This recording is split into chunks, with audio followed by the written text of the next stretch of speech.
Hey guys, this is Kristen Greger from Petal and Glass Photography, and today we're talking about DIY weddings. So I had a DIY style wedding. My wedding was at a place where they provided a patio and that's basically it. I had to bring in everything else like tables, chairs, catering, everything. So I have some experience in this realm, and as a photographer I've also seen how these days have gone disastrously bad and also very, very well. And so I thought I'd pass on some tips to you guys on things that you can do to survive your DIY wedding, because it can be so very difficult to plan and because there's just a lot of stuff that could go wrong. Okay, so not that this is the most important thing, but it is such a pet peeve of mine when people do not hire DJs for their DIY weddings. I mean, a lot of times we're talking about like a tent or a barn or like a backyard or something, and it can be a free-for-all. You can't organize the people. You can't expect like your Spotify playlist to get everybody in one place where they need to be at the time you need to be there. So please hire a DJ. They're gonna get people up to the buffet line, they're gonna get people on the dance floor, they're gonna keep the events of the night going at a nice pace. So a DJ is gonna be your best friend for a backyard wedding. Another one of my pet peeves, this is kind of a big deal though. You guys have to have a weather plan. Seriously, you seriously have to have a weather plan. I know we all want to believe that like the weather is gonna be a balmy 68 degrees all year round because we're having these kind of events in the spring, the summer, into the late fall, and sometimes kind of in the early winter. So we just need to have a weather plan. Seriously, like heaters or fans or like sides to the tent in the event of it raining. You just need to think about all the ways that things could go wrong, realize that's happened to people in real life, and protect yourselves and make your guests feel comfortable on the wedding day regardless of what the weather's doing outside.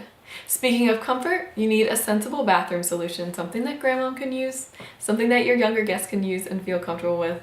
That's all I'll say about the matter, but have a sensible bathroom solution. Something you should also think about if you're having an outdoor wedding is that you need to protect the high traffic areas, places like in front of the bar or at the entrance to the tent. You're going to want to have like plastic or rugs or something that's going to cover the ground so it doesn't become like a mud pit. This is especially relevant if it's rained the week of your wedding. So then all that stuff comes out of the backyard and you're left with this disaster. Don't let that happen to you. Just kind of like protect those areas and you'll be saved. It'll be good. Kind of in that vein of bad weather and like just covering all your bases, guys, like let your guests know what to expect before they get there. Don't let your friends show up in their slinky dresses and stiletto heels and be like freezing their butts off all night if you're having an outdoor wedding in November. And I know you guys think I'm making stuff up, but like this has legit happened before, and everybody's in their like big coats during dinner trying to like cut their chicken because it's so cold. Guys, just let your guests know what the situation is so that they can dress appropriately, do it on your invitations, whatever you need to do. Just like let the people be prepared.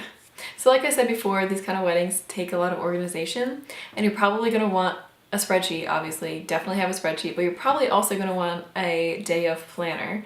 So I didn't do that for my wedding, and what that meant was that like my mom was going the morning of my wedding to set up flowers and decorations at my venue, which she did lovingly, and she's amazing for doing that, but like it just puts a lot of undue burden on your family and friends sometimes. So maybe if you have it in your budget, you would consider doing a day of planner to chase around your vendors and like light the candles for you on your wedding day so that your family doesn't have to. Something you should really be prepared for these type of weddings is like, you just don't sweat the petty things, okay? If you keep your guests fed and comfortable, reasonably comfortable, they will forgive a multitude of sins. So things are bound to go wrong, just don't worry about it and try to enjoy your day. A lot of you might find joining groups of people who have done DIY weddings helpful. I know I'm a part of a few of those groups on Facebook. I don't know why I am anymore, but there are people who are selling stuff that they've made for their own weddings or who are buying stuff that other people have made for their own weddings. So it might help you save a little bit of money or recycle stuff from the wedding when you are done with it. And finally, if you need help, ask for it. Don't try to do this all by yourself, girl. Like, talk to your family, talk to your fiance and your friends.